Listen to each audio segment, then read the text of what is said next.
자, 보기 1번 문제를 보시게 되면은요, 34회라고 말씀을 드렸고요. 지금 여러분이 보시는 첫 번째 문제 보게 되면은, 지금 우리가 제일 크게, 큰 항목으로 재무제표에 대해서 물어보고 있죠. 재무제표 작성에 대해서. 첫 번째 문제가 전체 포괄적인 재무제표에 대한 얘기가 나온다. 1번부터 보겠습니다. 기타 포괄 손익누계액은 손익계산서 항목이다. 맞는 말, 틀리는 말. 틀리죠. 얘는 어디 계정이에요? 이 계정만 외우고 있다면 이런 보기들은 금방금방 여러분이 걸러낼 수 있겠죠? 2번 자산은 유동자산하고 비유동자산으로 나눈대요. 맞는 말, 틀리는 말. 맞죠? 3번 비용은 관련된 수익이 인식되는 기간에 인식하는 것을 원칙으로 한다. 이 말은 어떤 말이냐면 수익, 비용, 대응의 원칙이라고 우리 재무회계에서 쓰는 용어입니다. 수익, 그 다음에 비용, 대응의 원칙. 자, 지난번에 설명해 드렸던 그 감가상각비 있잖아요. 예를 들어서 촬영 문방구를 취득원가 지금 500만원 주고 샀는데 얘를 갖다가 우리는 5년 동안 내용 연수는 5년을 사용한다고 했을 때 얘를 갖다가 5년을 500만원 샀던 걸 그냥 차량 유지비 뭐 등등한 비용으로 한 1년에 그냥 다 처리를 해버리면 얘는 5년 동안 사용해야 될 건데 그 해 비용은 다 처리해버리게 되면 당기순이익이 영향이 막대하게 가겠죠. 그러니까 우리 재무회계의 기준은요, 그걸 사용하는 기간 동안에 그래도 비용으로 나누어서 그 해에 맞게끔 잘라서 나누어서 배분해서 비용화 처리하라는 게 원칙이란 얘기예요. 이걸 갖다 우리는 뭐라고 부른다? 수익, 비용, 대응의 원칙이라고 부르고, 뜻은 여기 지금 3번에 나와 있는 이 비용은 관련된 수익이 인식되는 기간에 인식하는 것을 원칙으로 한다. 바로 이 용어를 설명하고 있다는 얘기죠.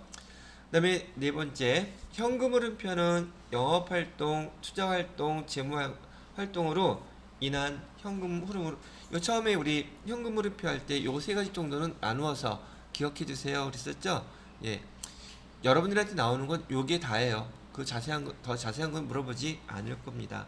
자, 우선 현금 흐름표는요, 여기서 설명해 준 대로 첫 번째 뭘로 구분한다? 영업활동을 해서 현금이 들어오고 나가는 거 구분해 줄 것이고요. 두 번째 투자활동, 단기 투자 자산이나 투자 자산 우리 배웠던 거 있었죠? 그때 현금이 들어오고 나가고 하면 현금에 대한 것만 집계해서 보여준다. 그다음에 마지막으로 재무활동, 이렇게 세 가지로 나누어 가지고 현금이 들어오고 나가고 하는 것들을 갖다가 집계를 해서 보여주는 표가 현금 흐름표고, 현금 흐름표에서 하나 기억하셔야 될 내용은 얘는 현금주의로 작성된 재무제표라는 얘기예요. 현금주의하고 상대적인 개념은 우리 재무회계사는 그렇죠. 여기는 발생주의라는 용어와 대변 구분되는 항목이랍니다. 그래서 여기 1번의 답은 1번이 된다고 나와 있죠. 됐어요. 그다음에 2번 문제 볼까요? 2번 문제는 다음 중 유형자산의 취득원가, 유형자산의 취득원가를 물어본다는 것은 우리가 자산을 취득할 때 부대비용 제대로 구분할 줄 압니까? 이거 물어보는 거죠. 자, 그러면 보편적으로 기출문제에서 출제되는 내용들은요, 비용은 비용인데 여기 취득 과정에서 발생하는 비용과 사용 과정에서 발생하는 비용을 섞어 놓고서는 찾으라는 문제들이 보편적이라는 얘기죠. 자, 보기 한 번씩 볼게요. 기계장치 구입할 때 지출한 운반비, 그럼 이게 부대비용이죠.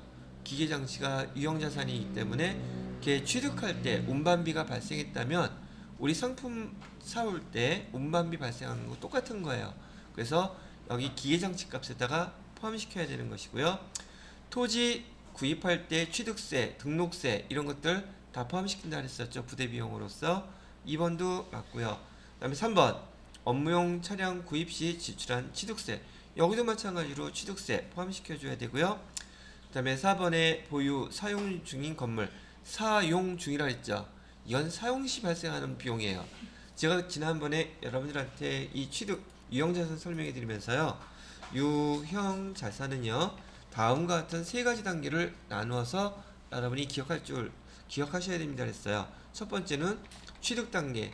취득 단계에서 이 발생하는 비용들이 부대 비용들은 다 자산값으로 포함시켜주라는 얘기였었고요. 그다음에 사용 단계. 사용 단계에서 발생하는 이슈 두 가지 있다 그랬죠. 자본적 지출과 수익적 지출. 자본적 지출과 얘는 자산 처리하라는 지랄 했죠. 그다음에 수익적 지출. 얘는 비용 처리하라는 얘기예요. 하고 이렇게 얘기 드렸고요. 자, 그 다음에 두 번째 이슈는 뭐가 있다 그랬어요?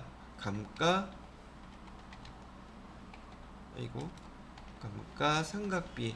감가상각비는 감가상각의 3요소 있죠. 취득, 원가, 그다음에 내용, 연수, 그다음에 잔존 가치. 그래서 감가상각비를 계산하는 방법 뭐뭐 있다 그랬었어요. 지난번에 배운 거는 정액법 배우셨죠? 또 뭐 배웠어요? 정률법도 배웠죠? 또 뭐도 배웠어요? 연수합계법이라는 것도 배웠죠? 안 배웠나요? 배웠어요? 참 알고서 다 해드렸네. 연수합계법. 그 다음에 생산량 비례법이라는 용어도 있다 그랬었어요. 생산량 비례법. 얘가 유형자산의 취득 단계에서 사용 단계에서 발생하는 이슈. 그다음에 시험 문제 100% 출제된다고 하는 처분 단계. 처분 단계에서는 어저께도 얘기를 해드렸고 오늘도 아마 문제 나오겠죠. 여기 취득 원가에서 감가상각 누계액 빼면 장부가액이 나오고 그 장부가액하고 우리가 처분하는 금액하고 비교해서 더 많으면 우리가 이익이면 유형자산 처분이 손해를 봤으면 유형자산 처분 손실 이렇게 하라는 이 유형자산과 관련해서 큰 이슈는 이렇게 세 가지로 여러분이 정리할 때 그렇게 기억을 해두시게 되면은 도움이 되겠죠. 그래서 지금 여기 2번의 문제에서는 지금 유형자산 취득과 관련되지 않은 비용이 뭡니까? 라고 물어봤더니 4번에 사용 중인이라 그랬었죠. 즉 사용 단계에서 나온 문제란 얘기예요. 그래서 답은 4번이 되겠습니다 라고 얘기를 해드리는 거고요. 처분 단계 됐어요. 자, 그 다음에 3번으로 넘어갈게요. 자, 3번에 보시게 되면 다음 거래에서 매출채권으로 계상되는 금액이 얼마겠습니까? 라고 물어봤네요. 매출채권에는 또 뭐뭐 있다는 거 기억하셔야죠. 매출채권에는 우리 배웠던 대로 뭐뭐 있습니까? 오케이. 그래서 얘다가 우린 두 가지를 써놓고 시작합니다. 외상 매출금하고요. 그다음에 받을 어음 이렇게 두 개를 써놓고요. 문제를 보겠습니다. 항공은 상품 1000개를 개당 5,000원에 판매했대요. 1000개 5,000원 500만원어치 판매를 했겠네요. 자, 우선 상품으로 지금 500만원 이것도 써드릴까? 1000개를 갖다가 하나당 얼마 주고 팔았다고요? 5,000원. 그럼 금액은 500만원 되겠네요. 자, 그래서 판매 대금으로 현금 50만원. 그럼 현금 50만원 들어왔다는 얘기네요. 현금 50만원은 받았고요. 그 다음에 어음으로 200만원 수령했대요. 그럼 어음은 뭐라고 써야 돼요? 받을 어음 써야 되겠죠? 우리가 물건을 팔았으니까 받을 어음 이렇게 써주시고요. 받을 어음은 200만원 받았답니다. 나머지는 잔액, 외상이네요. 그럼 얘는 상품을 팔았으니까 외상 매출금 해주셔야겠다. 그죠? 외상 매출금으로 얼마? 500만원 중에 250만원, 250만원이겠네요. 자, 이렇게 여러분이 정리를 할 수 있었다면 지금 여기 매출채권에 해당되는 거 얼마입니까? 라고 질문했잖아요. 얼마라고 대답하시면 될까요?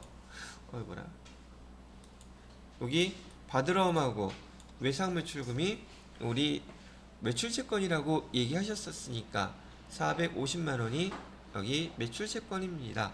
이렇게 답하면 되겠죠. 땡큐. 자,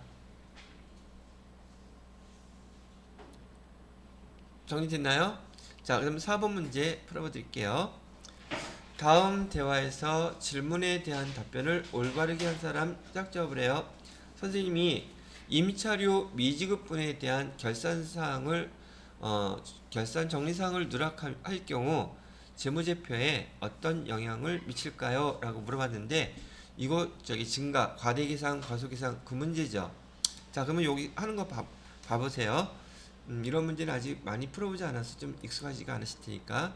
자, 원래 임차료 내야 되는데 안 냈다는, 지금 결산정리상 안 했다는 얘기죠.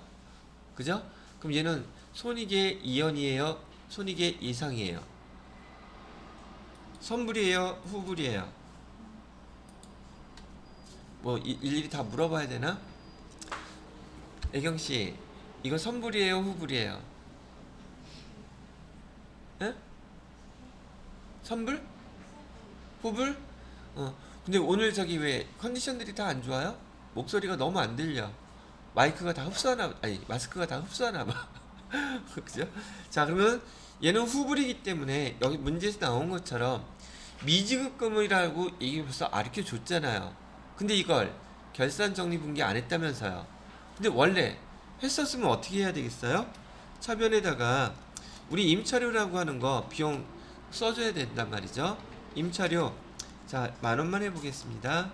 대변에다가는 얘 아직 지급하지 않았으니까 미지급 비용 해각서는 10,000원 이렇게 써야 되죠. 그죠? 자, 좀 이해 갖고 해보자고요. 지금 여기 미지급 비용은 부채 계정이죠. 그죠? 부채 계정을 갖다가 부채 계정을 써야 되는데 안 썼죠. 부채가 써야 되는데 안 썼으면 과대예요, 과소예요? 써야 되는 걸 안 썼으니 부채는 과소가 되겠죠. 이렇게 됐나요? 그 다음에 여기 얘는 비용이라면 임차료는 비용이잖아요. 비용을 써야 되는데 비용을 지금 안 썼죠. 그럼 얘는 과대예요, 과소예요? 얘도 과소, 써야 되는데 안 썼으니까 얘도 과소계상이 되겠죠. 그죠? 자, 그럼 여기까지 나왔으면 그 다음번에는 제가 연달아 같이 움직인다 그랬죠. 그러면 자산은 비용을 갖다가 써야 되는데 비용을 안 썼으면 저기 뭐죠? 자산하고 그 다음에 또 뭐라 그랬었어요? 이익하고 그 다음에 자본하고 그 다음에 법인세, 비용, 얘네들은 다 같이 움직인다 그랬었죠. 그죠? 자, 비용을 써야 되는데 비용을 안 써서 비용이 과소계상되면 이익은 어떻게 돼요? 이익은 더 금액이 커지겠죠. 그러면 이 네 가지는 다 같이 움직이니까 항상 얘는 다 똑같은 방향으로 움직이니까 그 중에서 이익만, 비용하고 이익 요 두 개만 비교해봐도 나머지 금액들은 다 과대계상이 되겠구나. 이렇게 구분할 수 있잖아요. 그죠? 문제 부채로 나오게 되면 우리가 타겟으로 하는 것은 자산 아니면 비용, 이익 세 개 중에 하나만 나오면 나중에 이렇게 연결시켜서 한꺼번에 계산하시게 되면 어떤 문제든지 다 풀려요. 아시겠죠? 지난번에 처음 설명했을 때는 부채가 아니었잖아요. 자산 규정을 했었기 때문에 이렇게 설명을 해드렸었지만 지금 부채가 나온 것도 여러분이 여기 기말 정리 사항을 이렇게 분기를 먼저 해볼 줄을 알아야 돼요. 분기해놓고 얘는 금액이 없으니까 금액 없이 했다 할지라도 자산, 부채, 비용, 수익, 그다음에 뭐 자본, 이 재무제표에 미치는 영향을 요걸로 정리해서 답을 해주시면 된다는 얘기죠. 자, 그럼 이렇게 정리해놓고 거기에 대한 답을 한번 골라보자고요. 자, 자산이 과소계상됩니다. 여기 지금 자산이 과소예요, 과대예요? 과대계상되고 있죠. 그럼 얘는 틀렸네요. 자, 자산이 과대계상됩니다. 또 영주하고 보라하고 같이 나온 건 없겠죠, 설마. 반대 뜻이니까. 자산, 과대계상된다고 했죠. 얘는 맞는 거고요. 그 다음에 비용이 과소계상됩니다. 비용 써야 되는데 안 썼으니까 과소계상됐죠. 얘도 맞는 거네요. 그 다음에 부채가 과소계상됩니다. 부채는 써야 되는데 얘도 안 썼죠. 뭐가 틀린 거야? 자산은 근데 여기 지금 여기 분기에서 자산이 있어요, 없어요? 자산이 없죠? 우리가 그 증가 감소에 대한 그 연결 과정은 맞지만 지금 이 문제에서는 부채가 등재가 있기 때문에 자산은 나오지 않았어요. 자산은 영향이 없는 거죠. 그래서 답은 민혁이하고 범수가 제대로 답을 했네요. 그래서 민혁하고 맞나? 답이 없어 근데. 아 1번이. 근데 왜 이름을 범수부터 해놨어? 범수, 민혁. 난 민혁하고 범수라고 생각했는데. 야, 이 문제는 이렇게 푸는 거예요. 야, 앞으로 이렇게 관련된 문제들이 여러분이 회계 1급, 세무 2급, 세무 1급 할 거 없이 계속 나올 겁니다. 급수가 높고 난이도가 있는 문제인데 이 전반적인 내용을 제가 써드린 걸로 이렇게 기억을 해주세요. 그 다음에 5번 문제로 넘어갑니다. 5번 문제는 다음 자료에 의해 항공의 2019년도 날짜는 상관없고요. 매출원가 계산하래요. 근데 매출원가 총평균법 나왔네요. 이거 오래간만에 복습 한번 해볼 수 있겠죠? 총평균법으로 매출원가 계산해 보세요 라고 얘기를 했고요. 그러면 저는 또 이 매출원가 계산할 때는 여러분들이 정확하게 계산을 하기 위해서 아주 익숙하게 되지 않았다면 꼭 이렇게 상품 계정 그려놓고선 시작을 하시는 게 좋을 것 같아요. 이러한 방법으로 계산을 해보시라는 얘기죠. 여기는 상품 계정이고요. 자, 저는 이렇게 써놓고 문제를 보도록 하겠습니다. 1월 1일 기초상품 재고액은요. 그냥 끊어내야겠네. 자, 1월 1일 기초상품 재고액은 8만원이래요. 8만원이라면 기초상품이라고 그랬으니까요. 기초상품에다가 8만원 저는 이렇게 쓰렵니다. 두 번째, 상품 매입액이 36만원이 있대요. 단기 매입한 거는 얼마라고 나왔냐면 36만원이라고 단기 매입한 거 36만원 알려주고 있네요. 그 다음에 매출액도 한번 써볼까요?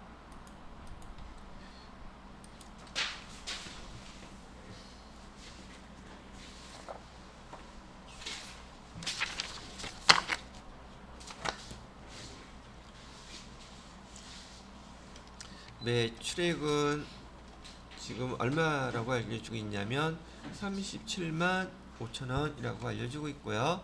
나중에 계산되면 매출 원가를 빼게 되면 뭐가 나오겠죠? 매출 총이익 나오죠? 제가 이거 왜 쓰길까요? 이따가 설명해 드릴게요. 매출 총이익 나오고 여기서 판관비가 빼게 되면은 영업이익 나온다 그랬어요. 이것도 반드시 암기가 되어 있어야 되는 상황입니다. 자, 여기까지만 써놓고요. 자, 그 다음에 매출액은 됐고 마지막에 기말 재고는 몇 개가 남아있대요? 120개 남아있다 그랬죠? 자, 우리가 지금 계산해야 될 거는 여기 기말 재고에서 120개가 지금 기말 재고는 확정이 되어 있어요. 그죠? 근데 여기는 3개는 비정상적 감모이고 여기서 문제가 다 꼬여서 어려웠었겠네요.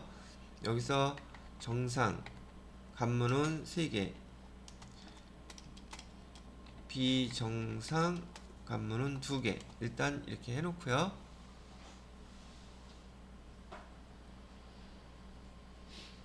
자, 그 다음에 총평균법이라고 했으니까 우리가 이렇게 남아있는 그 단가를 재고 수량에다가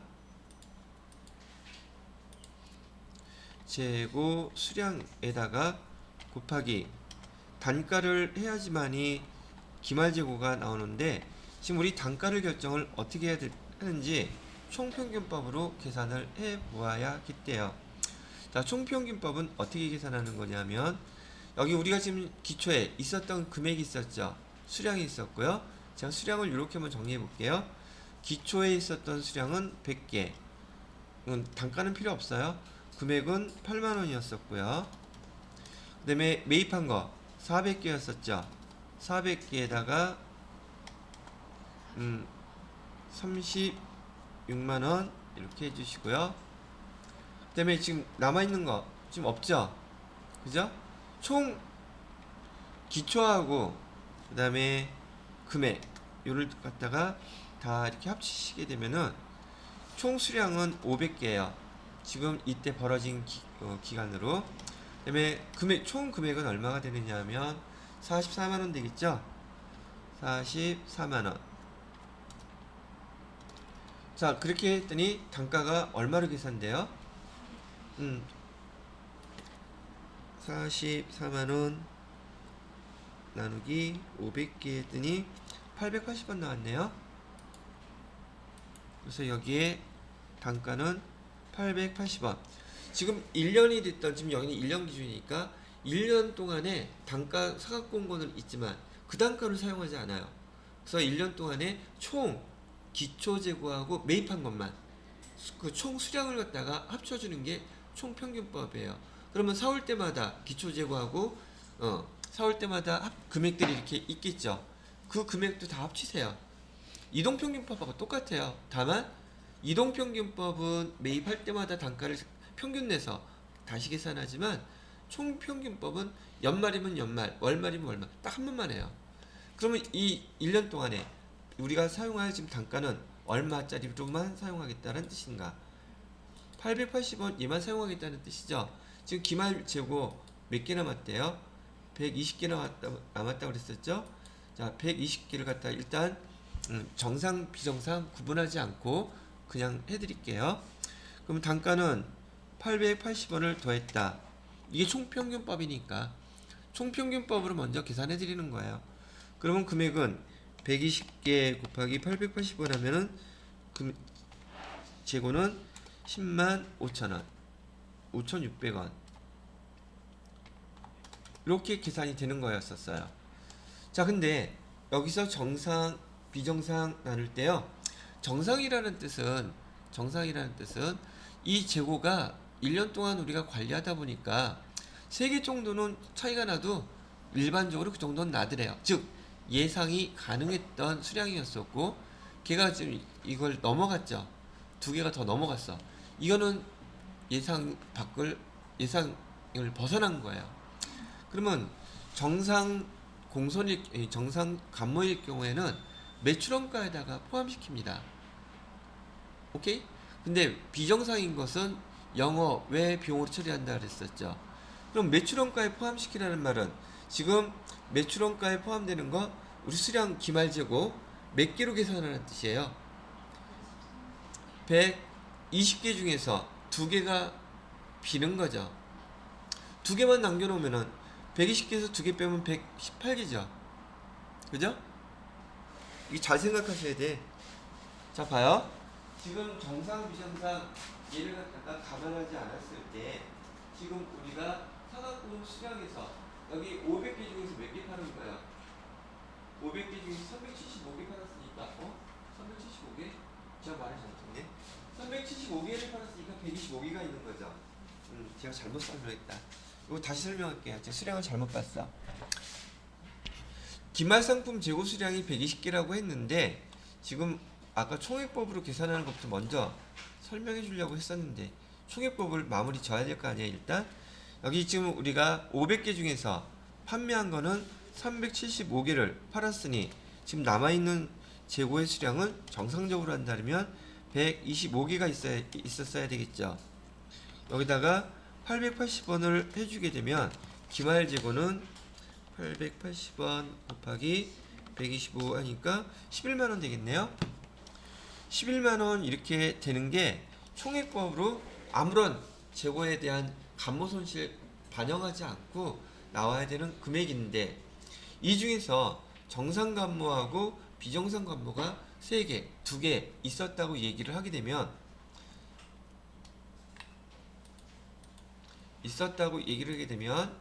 우리는 지금 실제로 남아있는 재고는 몇 개로 계산해야 되겠느냐는 얘기죠. 100. 그쵸?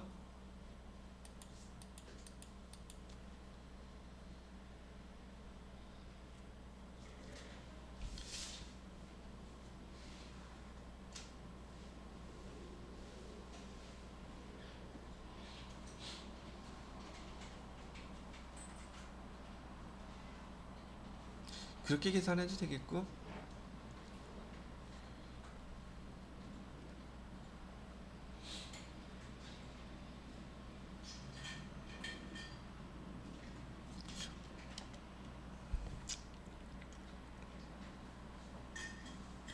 얘를 갖다가 120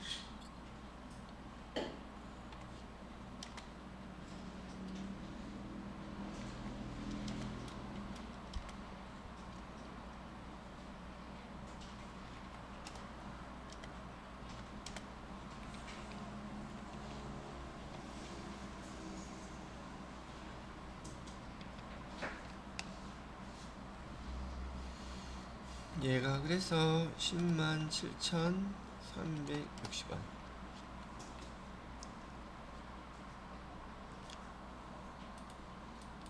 자, 지금 보시게 되면은 여기서 지금 기말 재고로 남아있는 그 금액을 계산하게 된다 그러면은 8만원 238만원 빼기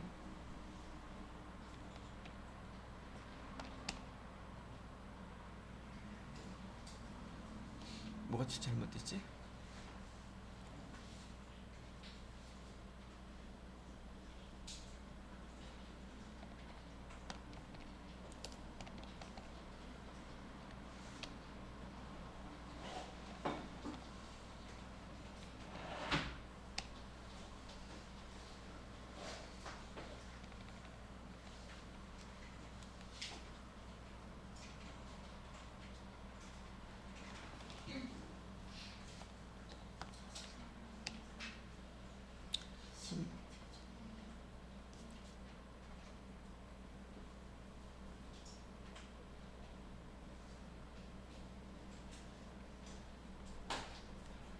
매출원가가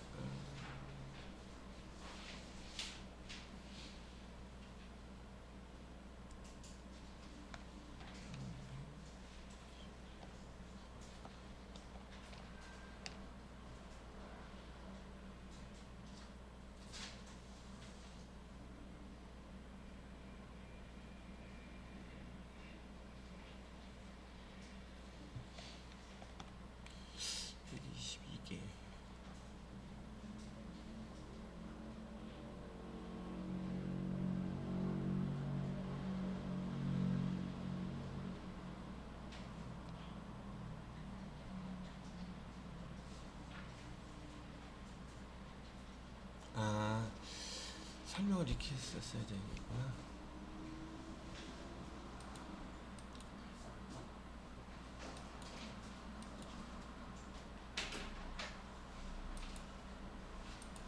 자, 설명 들어보세요. 지금 우리 상품에서 지금 기말 재고 결과론적으로 상품은 현재 몇 개가 있는 거죠? 정상이다 비정상이다 다 떠나서 현재 실제로 기말 상품이 남아있는 개수 120개밖에 안 남아있잖아요. 그죠? 120개를 갖다가 기말 재고로 얼마를 쓰셔야 되느냐면 여기에다가 기말 재고 금액이었던 여기 120개 곱하기 안 써놨나? 120개 곱하기 80원 하면은 105,600원 이거죠? 105,600원 이렇게 써야 되고요. 그 다음에 여기 매출원가를 계산할 때에는 기초재고하고 기말재고 더한 다음에 기초재고하고 단기매입 더한 다음에 기말재고를 빼줘야 된다 그러면은 여기서 8만원 36만원 빼게 되면 여기에 나타나는 금액이 지금 매출원가는 얼마가 써져야 되냐면 매출원가 얘는 334,400원 이렇게 계산이 됐었어야 돼요. 그랬는데 여기 이 중에서 지금 수량 몇 개요? 2개에 관련돼서는 여기에서요 이 금액 계산된 것 중에서 지금 2개는 매출원가를 계산할 수가 없는 거죠. 그죠? 몇 개가 비정상으로 발생했던 게 지금 2개라고 했으니까 개수 두 개에 대해서는 단가 880원을 갖다가 곱해주게 되면은 1760원 나오죠? 1760원이 매출원가에서 빠져야 된다는 얘기예요. 그래서 얘를 빼게 되면은 마이너스 334 400 하게 되면 매출원가의 답은 332 6 이거 332 640 이렇게 나와야 되는 게 여기 요구하는 답이라는 얘기죠.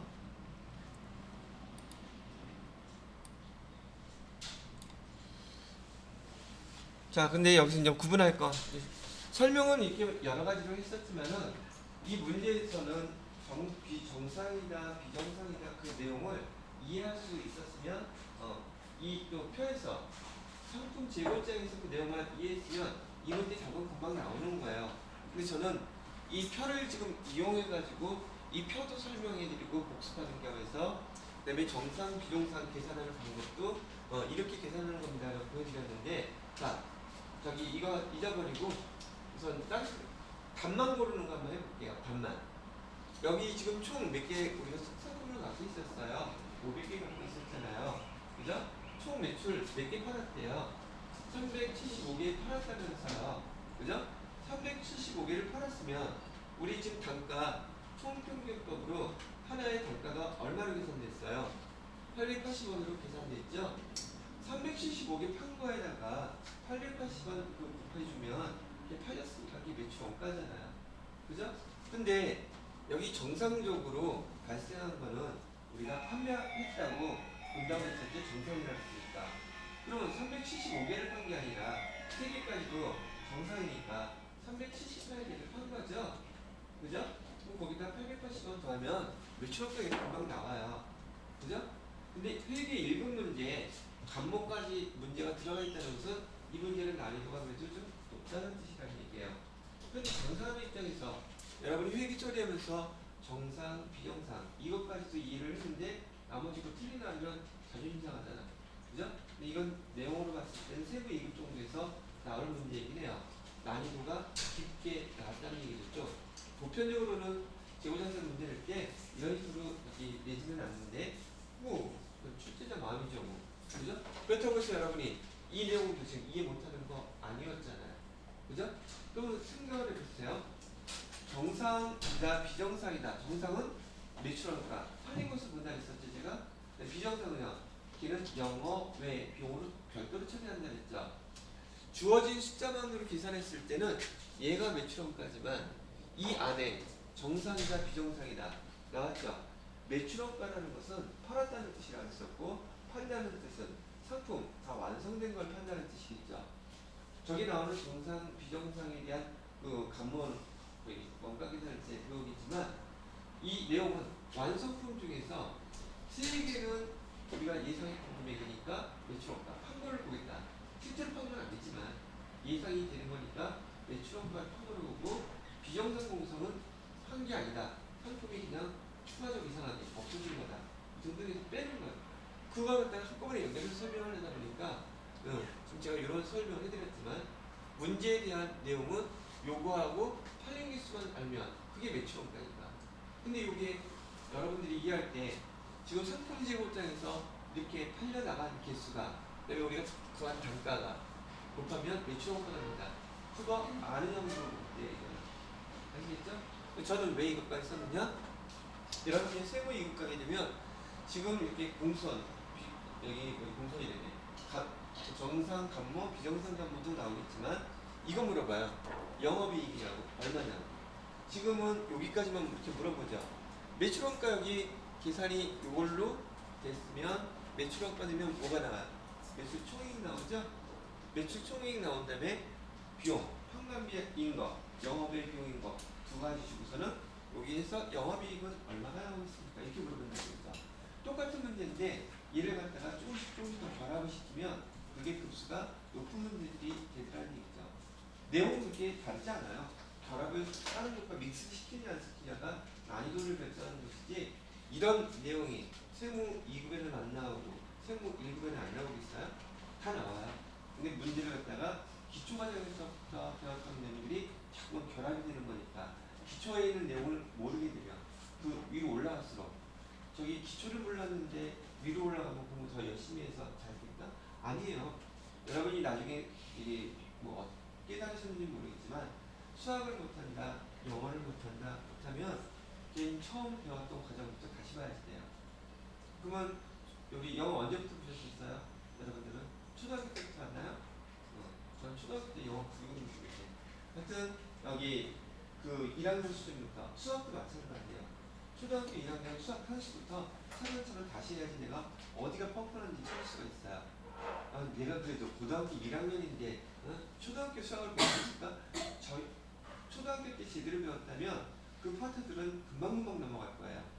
당연히 그렇겠죠? 근데 넘어가다가 초등학교 거 수학인데도 불구하고 막히는 데가 있어요. 그러면 초등학교 시절에 제대로 안 했던 거예요. 그래서 검토를 해서 내가 잘하려고 마음먹었다면 처음부터 다시 시작하는 게 보편적이에요. 그래서 그때 알고 이해하고 했던 것들은 바로바로 넘어갈 것이고 초등학교 거라 할지라도 모르면 막히게 돼 있어요. 회계 배울 때 지금 우리 한 달 이상 배웠는데 내가 지금 회계 원칙부터 다시 봐야 돼? 예. 모르면 다시 봐야 돼요. 처음부터 해서 다시 내가 이해했던 거 지금 시간 늦지 않았어요. 처음부터 시작도 안 늦어요. 그래서 하나하나 체크해 가시면서 그 외우라는 거 교재 내용 그다음에 연습 문제 그거 계속적으로 풀어보셔야 돼요. 아시겠죠? 자, 지금 여기 문제 하나 가지고 여기 우리 그 매출업가에 대한 문제 지난 시간에도 매출업가 나왔었죠 문제. 근데 또 나왔죠? 그죠? 다음번 회차에 또 나올까 한번 해볼게요. 자, 일단은 여기까지만 하도록 하겠습니다.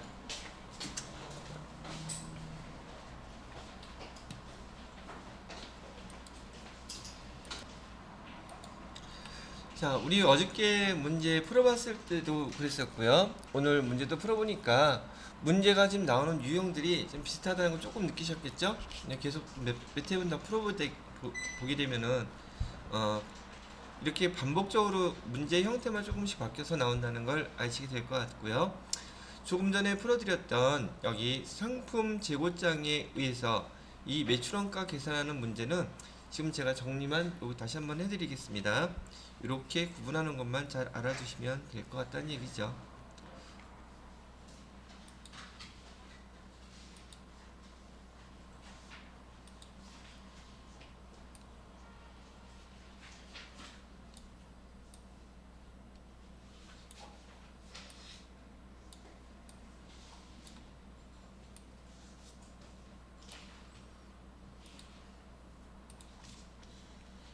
자, 여기는 상품,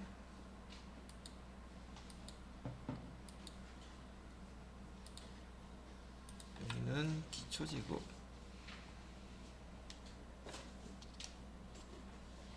단기 매입, 여기는 기말 재고.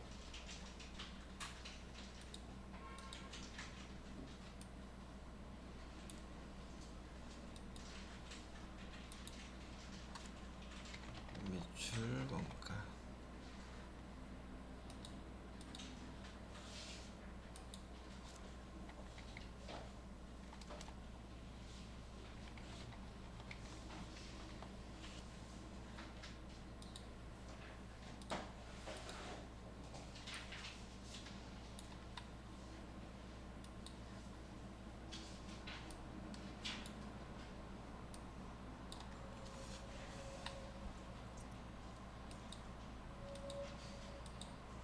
자, 여기 화면 한번 다시 봐주세요.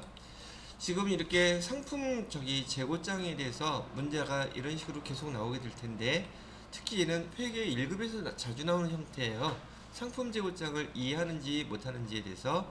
그러면 상품 계정에서 우리 매출원가를 일단 찾아야 될 텐데요. 여기 보이시는 우리 1월 1일 날 기초상품 재고액이라고 금액 계산할 수 있게끔 나와 있죠.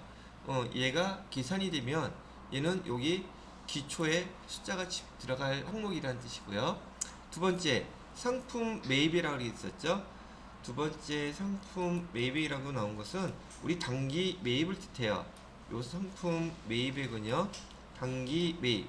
지금 여기에서는 그럼 얘는 여기 들어간다는 뜻이고요. 상품 매입에 대해서는 지금 매입할 때 만약에 우리 그 운반비가 들어갔다면 매입액에다가 운반비 더해줘야 되는 이슈도 있죠. 그죠? 이런 거. 그 다음에 세 번째로는 상품 매출액 그랬는데 이 상품 매출액은 우리가 아까 써놨던 대로 여기 매출액에서 매출 원가를 빼고 그러면 매출 총이익이 나온다. 자, 여기서 매출 원가는 바로 여기 들어가는 항목이라는 얘기죠. 이 매출액은 여기에 들어가는 항목인데 지금 여기 37만 5천 원이 매출액 1,000원으로 팔아서 매출액이 나왔다고는 하지만 여기에서 또 나오는 정보가 반대로 하나가 더 있어요. 우선 판매된 개수가 나오죠. 판매된 그 수량에다가 곱하기 단가를 갖다가 곱하게 되면 얘가 바로 매출 원가예요. 판매됐다는 거. 매출 원가.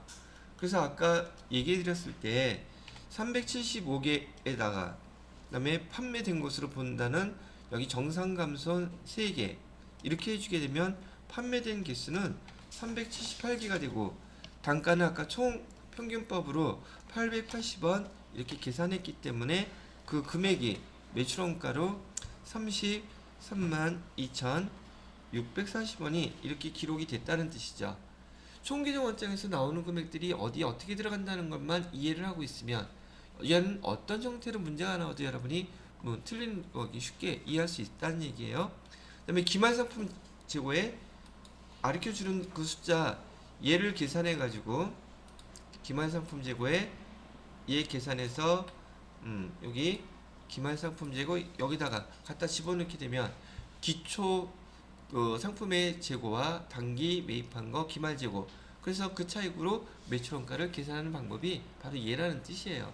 문제는 단가를 갖다가 여러분이 문제에서 여기처럼 총평균법이다 이동평균법이다 그래서 단가를 계산하라고 하는 문제가 나오면 여러분이 처음 배우시는 입장들에서는 얘가 익숙하지 않기 때문에 곧잘 틀릴 수밖에 없고 문제 이해도 잘 안 되는 경우가 있더란 말이죠. 아마 이 문제도 대부분 그랬을 거예요. 왜? 이런 유형의 문제를 많이 아직 안 풀어봤기 때문에 그렇다는 얘기죠. 이것도 유형별로 몇 개만 풀어보게 되면 다 거기 나오는 방법들은 다 같다고 보시면 된다는 얘기예요. 되시겠죠? 자, 이것도 나중에 오늘 배웠으니까 이해가 안 됐거나 지난번에 풀었을 때 틀렸던 분들은 제가 설명한 대로 차근차근 계산해서 한 번, 두 번만 반복을 해보세요. 그러면 이 문제 이렇게 나오더라도 틀리지는 않을 거니까요. 자, 설명 끝냈고요. 그 다음에 6번 문제로 넘어가 보겠습니다. 6번 문제는 단기 매매 주권에 대한 문제가 또 나왔네요. 어저께도 나왔던 문제죠. 이번에는 어떤 형태로 나왔나? 항공은 유가 증권시장에 상장되어 있는 주 국제 주식. 지금 여기 주 국제라고 했던 거는 지금 일단 우리 회사 주식이 아니죠. 단기 매매 주권이라는 계정을 사용하려면 첫 번째 전제 조건이 우리 회사 주식이 아닌 타 회사 주식이어야 되죠. 주식 1000주를 한 주당 6,000원에 액면 금액은 5,000원. 우리 지금 여기서 단기 매매 주권은 액면 금액 필요 없다 그랬어요. 그다음에 거래 수수료 10만 원을 지급했대요. 수수료는 10만 원. 그다음에 회사는 주식을 장기 보유 목적으로 취득했대요. 지금 여기 단기 보유 목적이라는 말 있어요, 없어요? 그럼 여기는 죽었다 깨어나도 단기 매매 증권 쓰면 절대 안 되죠. 그죠? 그래서 여기 문제에서 보시게 되면 지금 1번 답은 이유가 어떻게 됐든 간에 단기 매매 증권 쓸 수가 없어요. 그 다음에 세 번째 보기에도 단기 매매 증권은 무조건 쓰면 안 된다고 지금 얘기했단 말이죠. 문제 읽는 순간. 그러면 답은 지금 2번 아니면 4번이 되는데 여기 매도 가능 증권 목적이 특별하게 없죠. 그리고 장기간 보유한다고 하는 거 보니까 매도 가능 증권 중에서도 얘는 유동이겠다 비유동이겠다. 매도 가능 증권 만기 보유 증권 얘는 유동에도 있고 비유동에도 있고 두 개 다 있어요.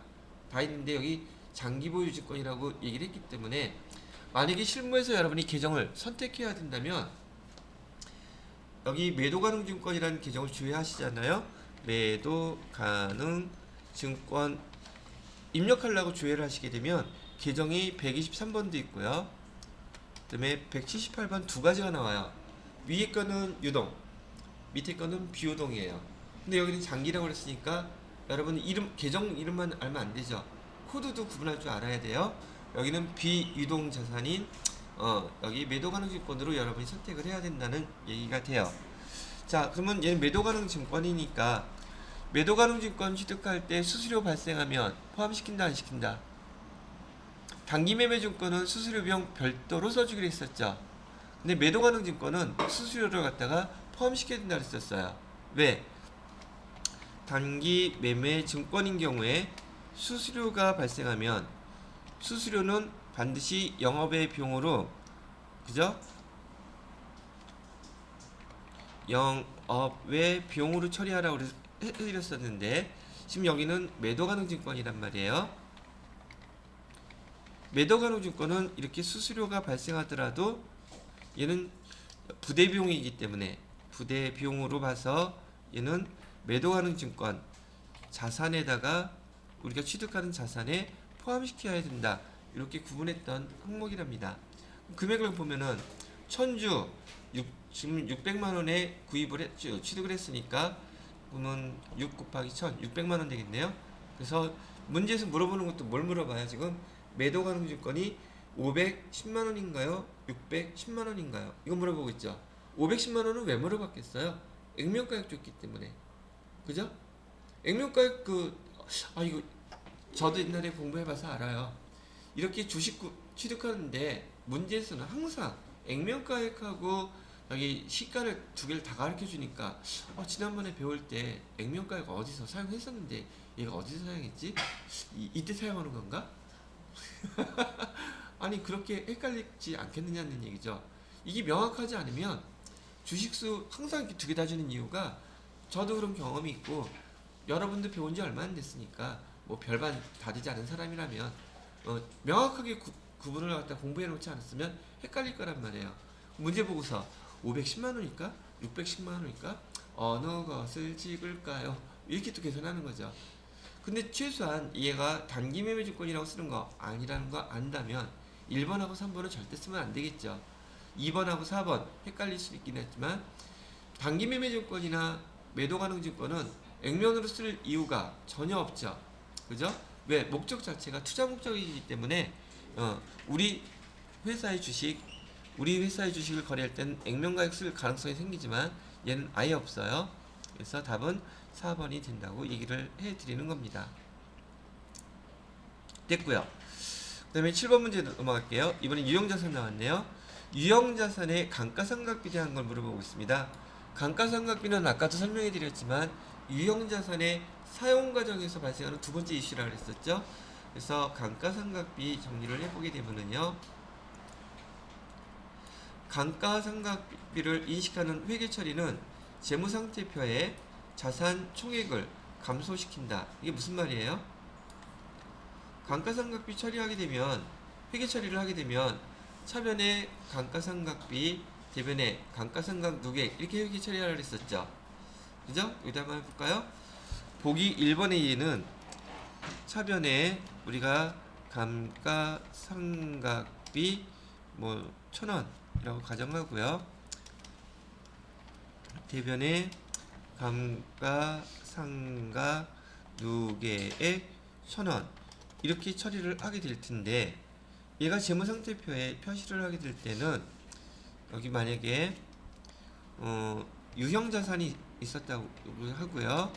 금액은 10,000원이었다고 가정을 할게요. 그러면 감가상각 누계액 지금 여기 1,000원 계산이 됐죠?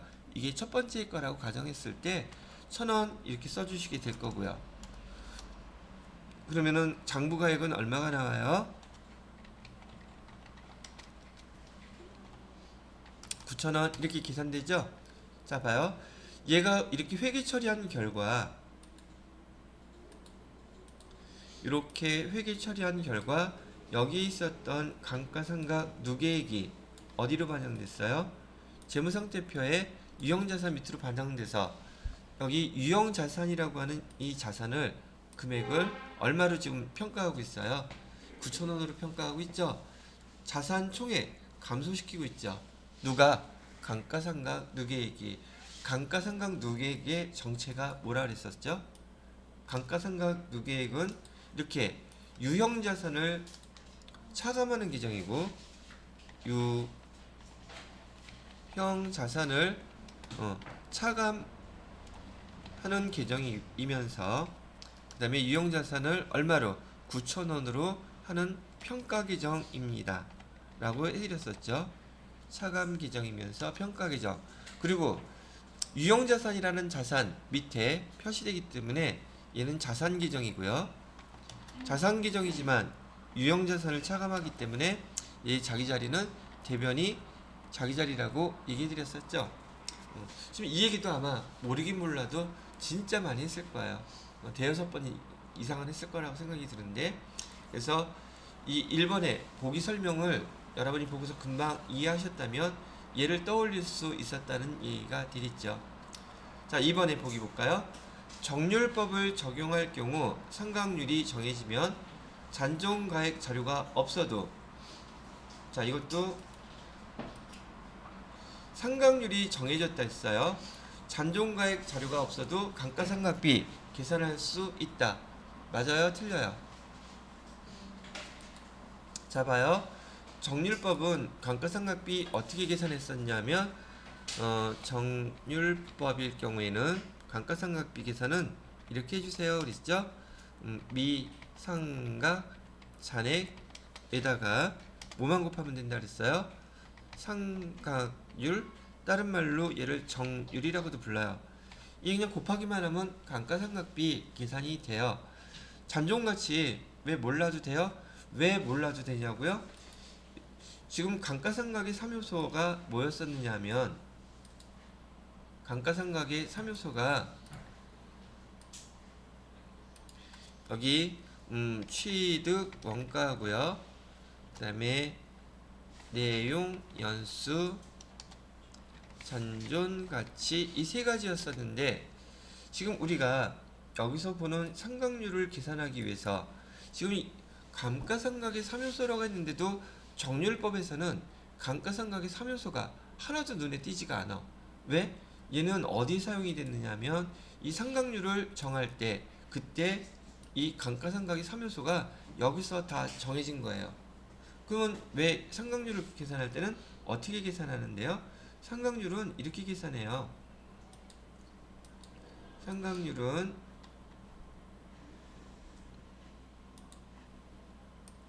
여기다가 이렇게 놓고요. 1 마이너스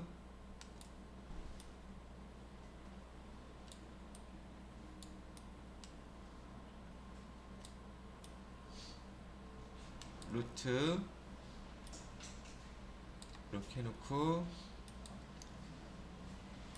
여기 내용연수, 그 다음에 여기 분자에다가는 잔존가치, 밑 분모에다가는 취득 원가. 자, 이런 루트 계산을 통해서 이렇게 계산 세 가지 감가상각의 3요소 세 가지를 갖다가 이 상각률을 계산할 때 여기서 사용하더란 말이죠. 이 세 가지를. 그러다 보니까 우리는 만약에 상각률이 정해졌다면 굳이 우리 잔존가치나 이런 거 사용할 필요가 있다 없다? 없다는 얘기죠. 그래서 지금 2번은 바로 요 설명을 갖다가 여러분이 이해하고 있는지 그걸 물어본 문항이었었어요.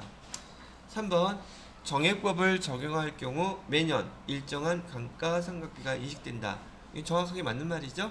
그 다음에 4번 처분되는 연도에 감가상각비를 계산하지 않더라도 영업이익에 미치는 영향은 있다 없다? 당연히 있죠.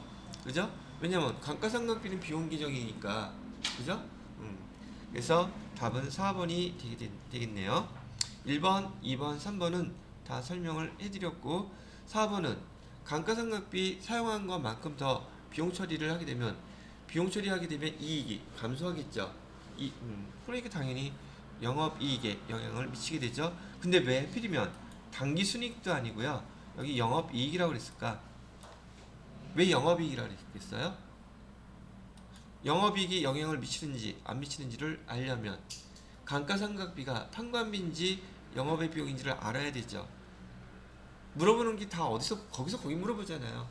이러니 여러분이 그 매출 그 손익계산서에 손익구분을 외워놓지 않으면 비용도 구분해야 되는데 틀 자체가 없으면 갖다가 넣는 거 여기 영업이익이 뭔지를 모른단 말이죠. 그렇겠죠? 그래서 여기 1번, 2번, 3번, 4번에 대해서 우리가 유형자산에서 배웠던 내용들 한번 쭉 다 복습하면서 다시 한번 생각을 해봤답니다. 자, 그 다음에 8번 문제로 넘어갈게요. 자, 8번 문제는 항공은 연령 분석법을 적용했대요. 연령 분석법? 이게 뭐지? 자, 연령 분석법을 적용하여 매출 채권에 대한 대손 이상액을 산출하고 있다.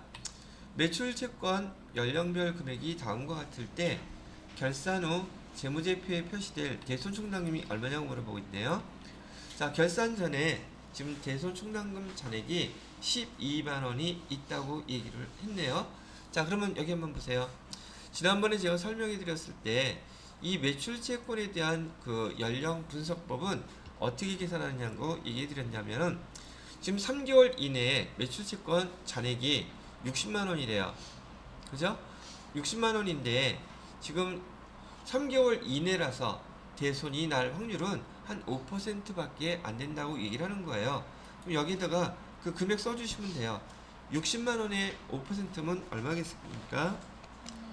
60만원에 곱하기 5% 하니까 3만원이네요. 그럼 여기다 3만원 쓰세요. 자, 이번에는요. 30만원에 10%면 얘도 3만원 되겠다. 그죠? 3만원. 이 금액 못 받을 것 같다고 지금 우리가 예상하는 거예요. 그 다음에 20만원에 40%면요 8만원 되겠죠? 8만원. 자, 얘는 되게 더 간단하다 그랬어요. 이렇게 해놓고서는 대손충당금 내년에 우리가 얼마를 못 받을 것으로 지금 예상하고 있다는 뜻이에요. 14만원을 못 받을 것 같아요. 이렇게 지금 예상을 하고 있죠. 근데 대손충당금 사용하고 남아있는 금액은 얼마 남아있답니까? 12만원 남아있다면서요. 우리가 지금 현재 예상하는 금액은 얼마예요? 14만원이죠. 그러면 2만원은 보충법으로 대손충당금을 12월 31일 날 설정을 해야 되겠죠. 어떻게 해요? 이렇게 해요. 12월 31일 날 차변에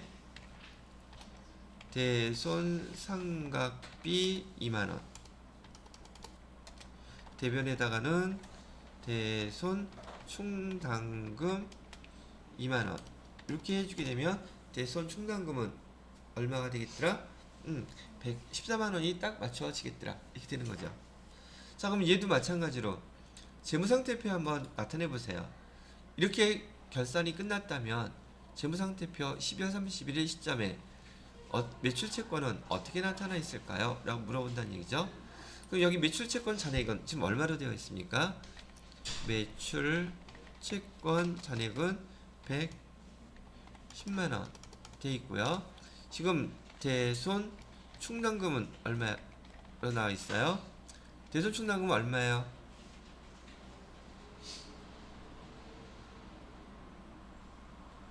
대손 충당금 우리가 지금 설정한 금액은 14만원이죠? 얘가 이렇게 와야 되죠. 그래서 대손 충당금은 14만원으로 되어 있을 것이고요.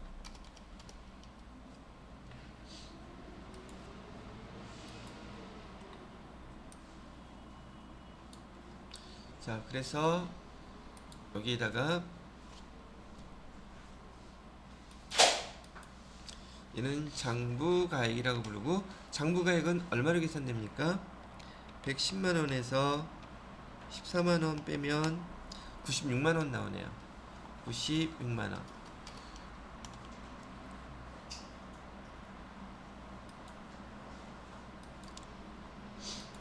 자, 그리고 여기 여러분들이 이제 기출문제에서 보시게 될 이 장부가액에 따른 말, 장부가액에 따른 말은 회수 가능액은 얼마냐고도 물어볼 것이고요.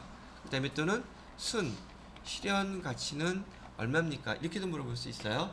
똑같은 말이에요.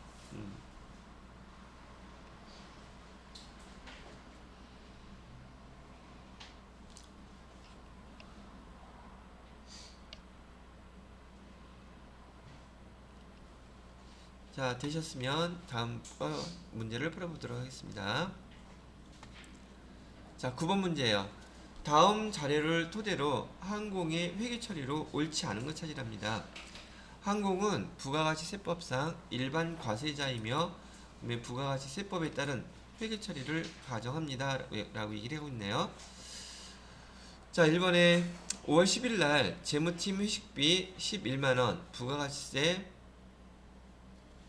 포함을 해서 법인카드로 결제했대요. 지금 여러분이 이게 FAT 1급이기 때문에 지금 회식비를 갖다가 법인카드로 결제를 했다면 얘를 갖다가 실제로 분개할 수 있겠느냐는 거죠.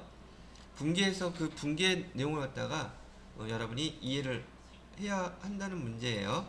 근데 아마 이런 문제 형태 처음 보셨기 때문에 풀어보셨던 분들은 아마 대부분 틀렸을 거예요. 아마 틀릴 가능성이 높아요, 이 문제는.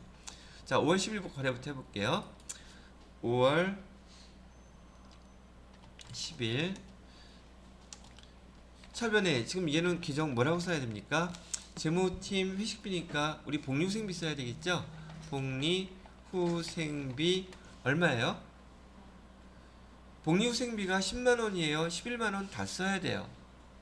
법인카드로 결제했다면 신용카드로 결제했으니까 여기 복리후생비 공급가액 10만원하고 밑에 부가세 대급금 만원 이렇게 계산이 되겠죠.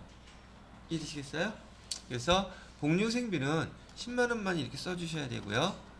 그 다음에 밑에다가는 부가세 대급금 해갖고서는 여기에 만원 이렇게 분개가 될 거란 말이죠.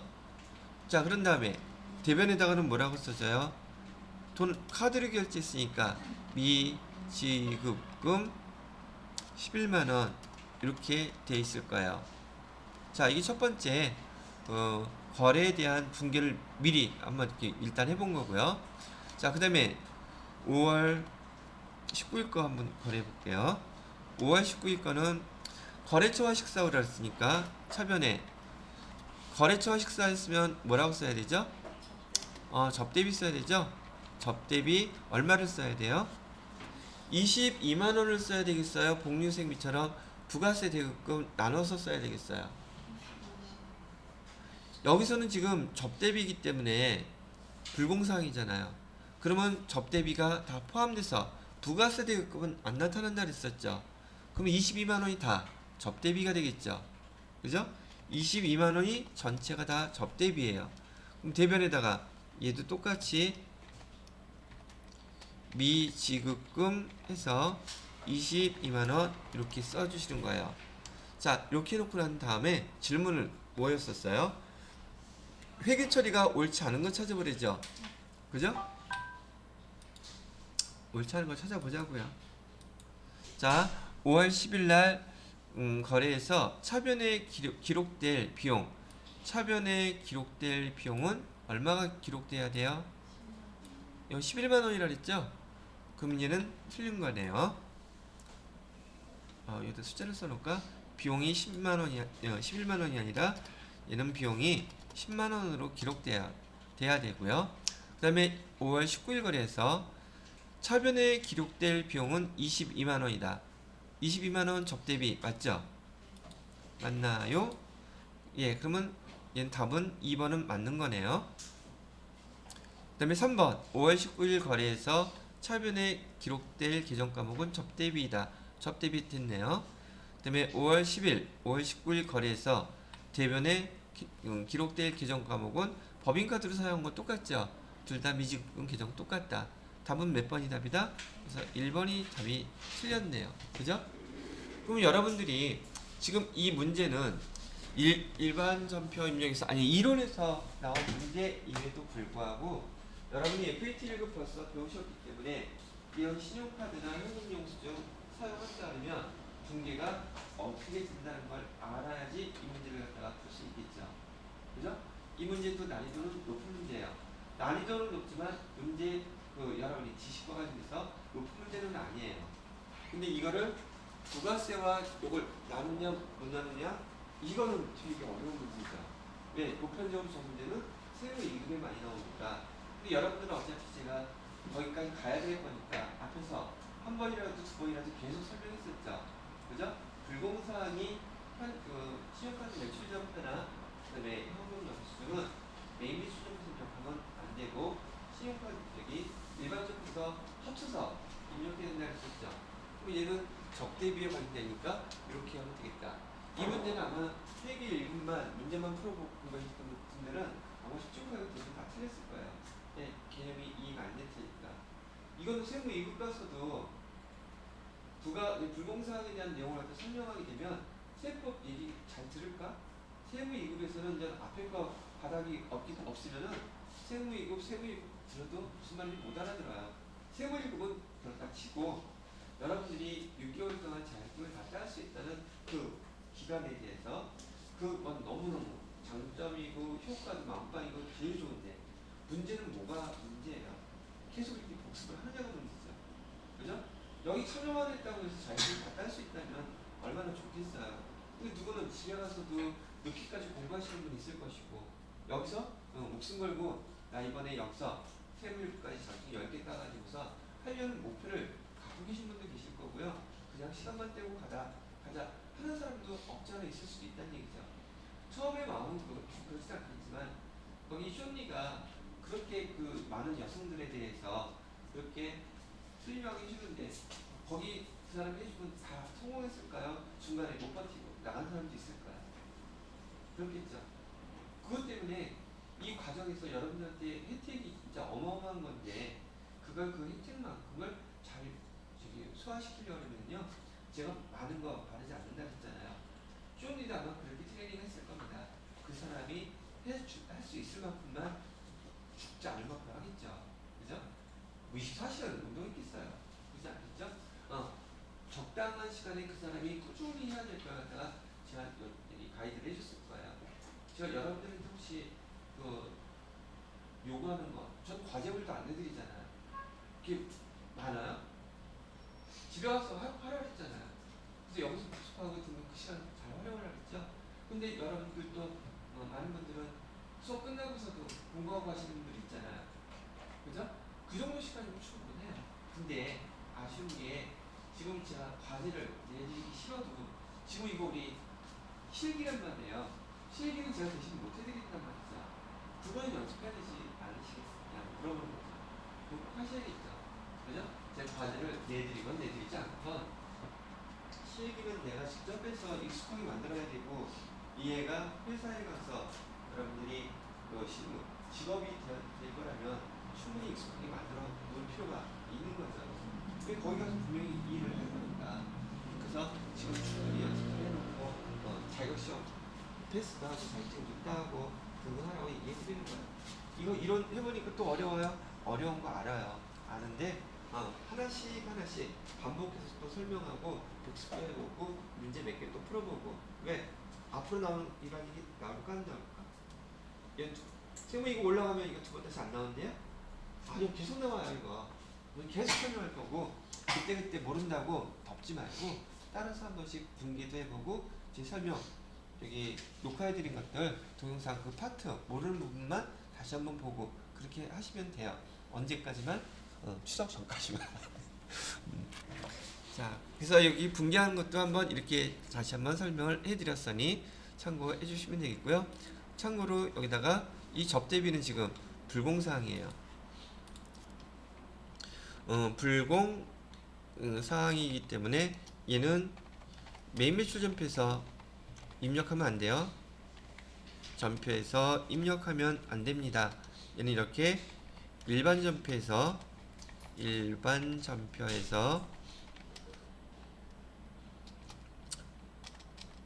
부가세 대급금 포함해서 비용 처리합니다. 전체 다 비용 처리. 이렇게요. 그러면 나중에 또 여러분이 복습하실 때 동영상 보시게 되면 좀 이해가 좀 더 새록새록해질 수 있을 것 같아서요. 자, 이렇게 설명해 드리고 그 다음에 10번 문제 볼까요? 여기 만화 잘 나오네. 자, 선생님의 질문에 틀리게 답한 사람 누군지 찾아보래요. 내부 통제제도 문제 나왔네요. 내부 통제, 어저께도 나왔었죠? 그죠? 내부 통제 제도에 대해서 배워보도록 할게요.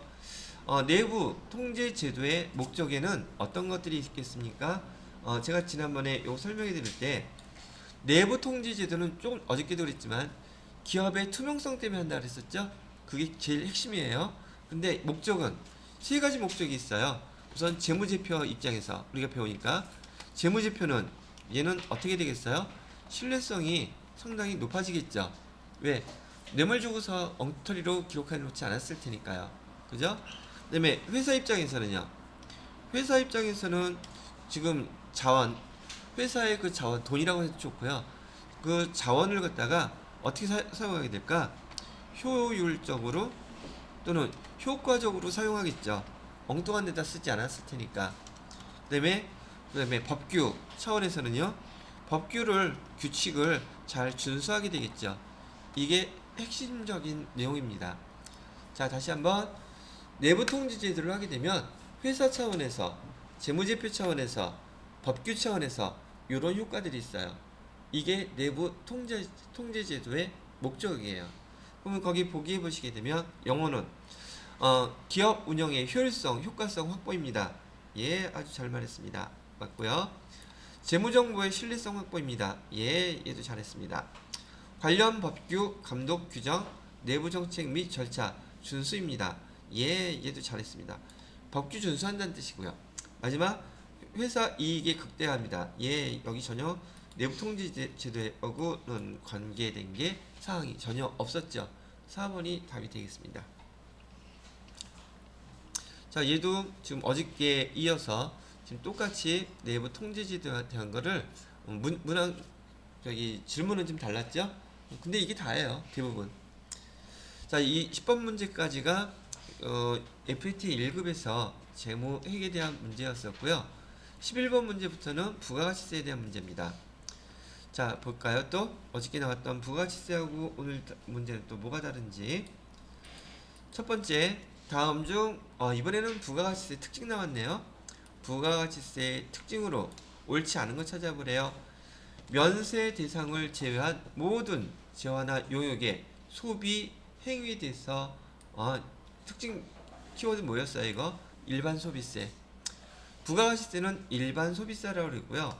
상대적인 개념으로 개별 소비세가 있습니다. 라고 했었죠. 개별 소비세는 얘는 사치품이라 그랬었죠. 그 다음에 2번 납세 의무자와 그 다음에 담세자가 일치하지 않아요. 일치하지 않죠. 납세 의무자하고 담세자가 일치하지 않기 때문에 얘는 우리는 간접세입니다 라고 얘기해 드렸던 거고요. 그 다음에 3번 납세 의무자의 인적 사항을 고려하지 않는 물세에 해당한다. 예, 지금 여기 우리 부가세는 있잖아요. 사람이 중심이 아니라 뭐가 중심이에요? 재화, 용역, 수입재화, 그죠? 이렇게 물건에 대해서 여기 세금을 부과한다 그래서 얘는 물세라고 불러요. 반대로 사람에 관련해서 세금을 부과하는 거 그럼 인세라고 불러요. 물세의 상대적인 개념은 여기 물세에 대한 상대적인 개념은 인세예요. 인세는 여러분 소득세라든지 증여세라든지 상속세 뭐 이런 것들 있죠.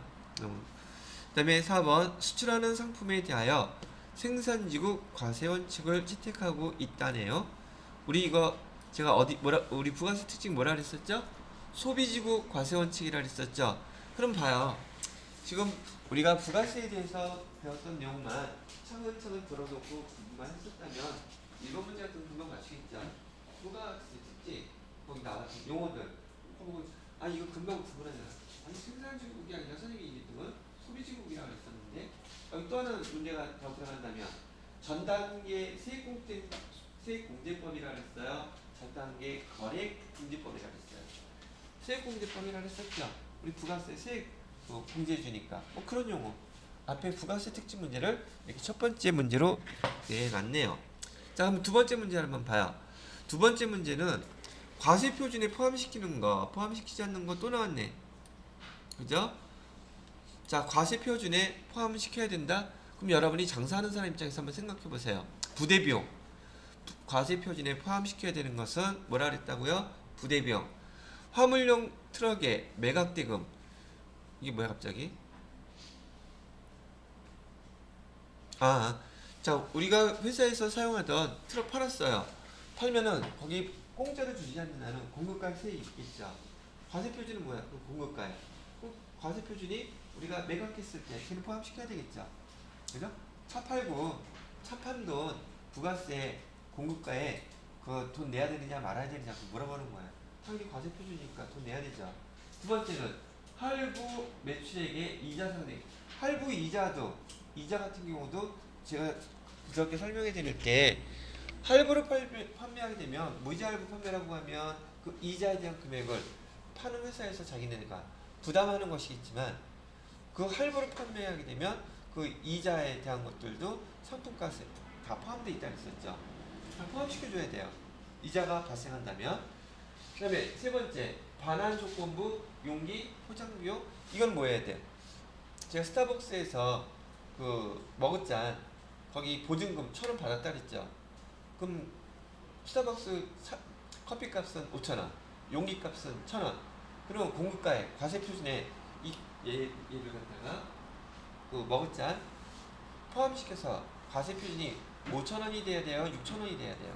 지금 그거 물어보는 거잖아. 근데 과세 표준은 용기 대금은 반납하면 다시 돌려줄 거잖아요. 그럼 공급가액은 과세 표준은 얼마여야 된다는 얘기예요? 5,000원이어야 된다는 얘기죠. 용기나 포장 비용은 과세 표준에 포함시키지 않는 거예요. 그래서 답은 3번이 되겠고요. 대가의 일부로 받는 포장비. 포장을 해주긴 했는데 돈 벌써 받았어. 왜? 포장까지 해주는 금액으로 그걸 우리가 팔은 거니까. 그러면 그것도 공급가액이 포함돼야 되겠죠.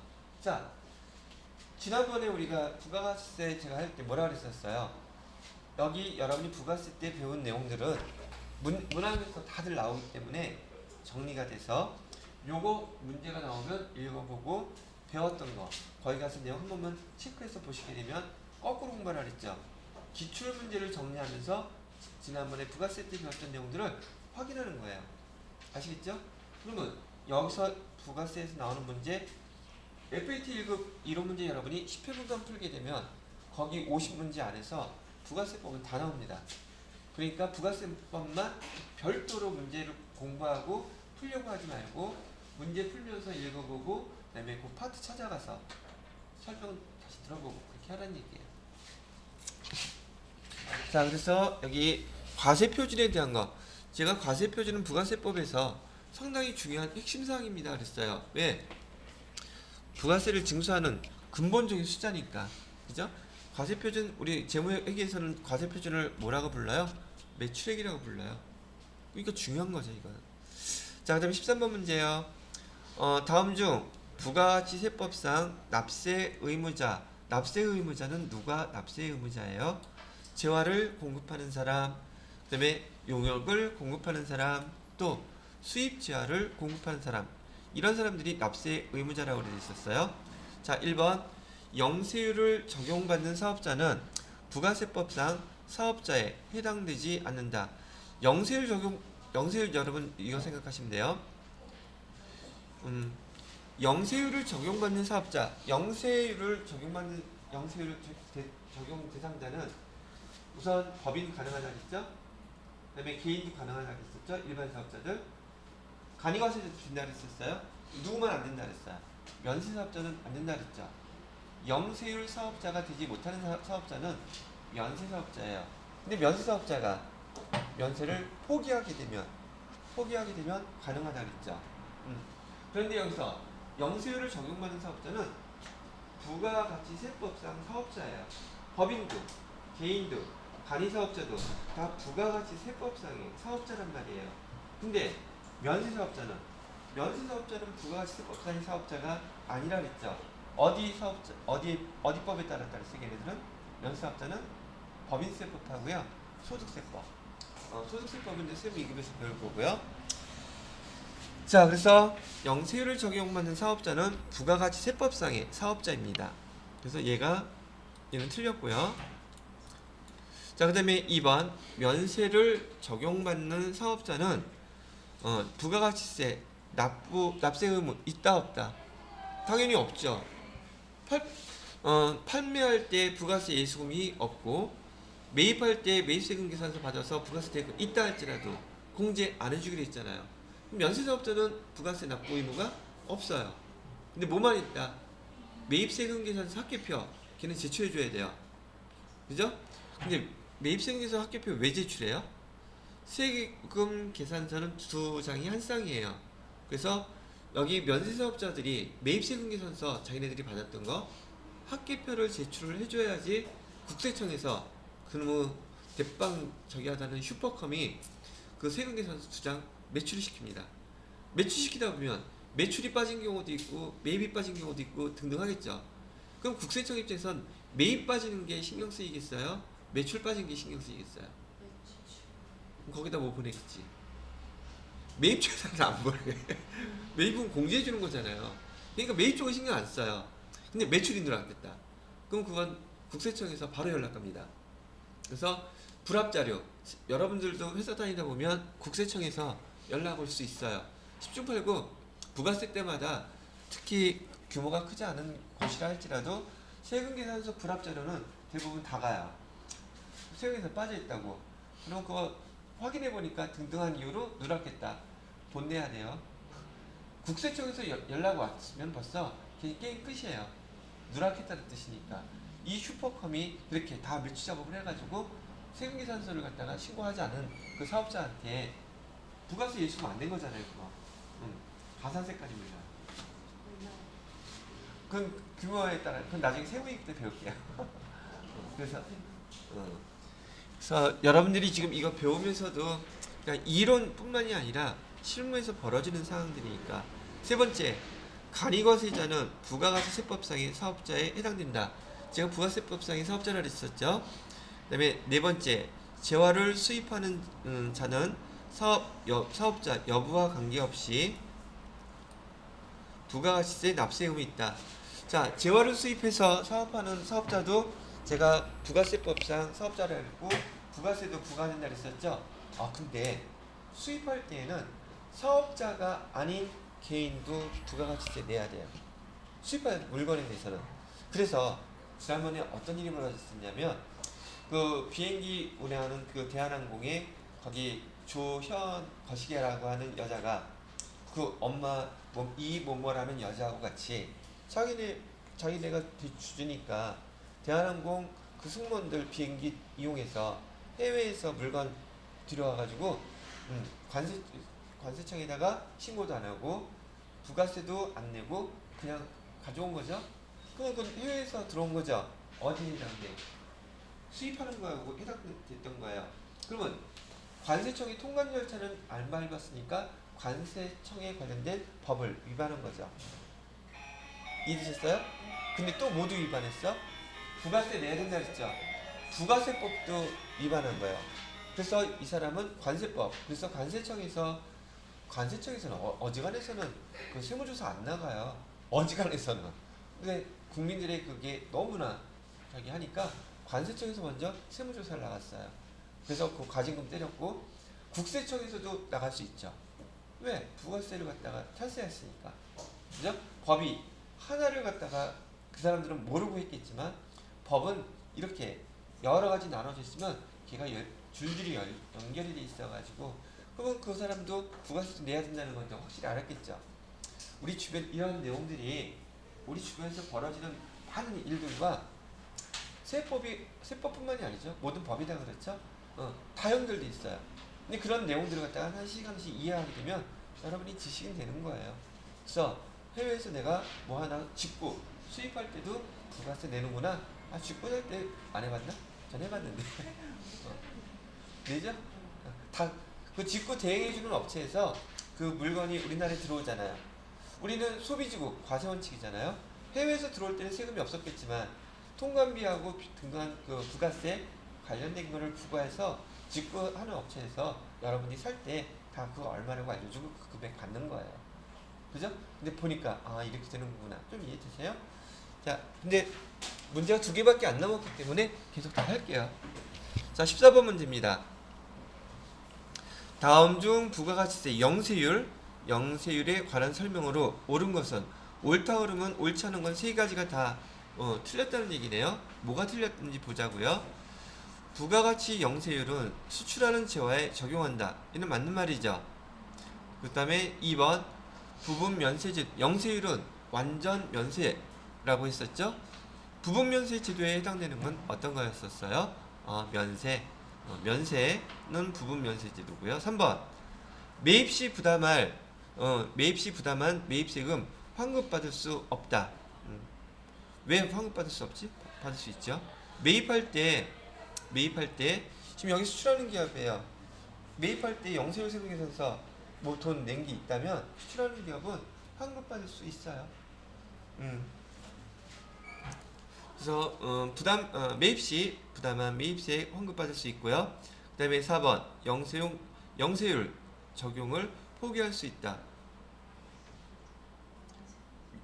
면세는 포기가 가능하지만 영세는 포기다 뭐 이런 말 없어요. 포기라는 말은 어디에만 해당된다?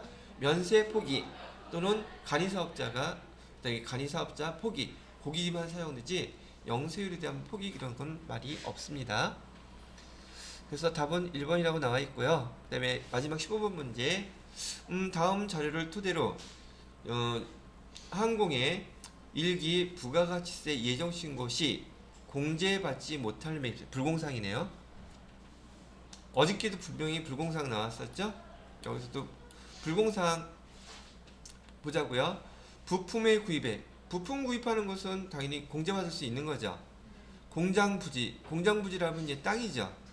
그럼 얘는 못 받겠네요. 그죠? 토지와 관련됐으니까.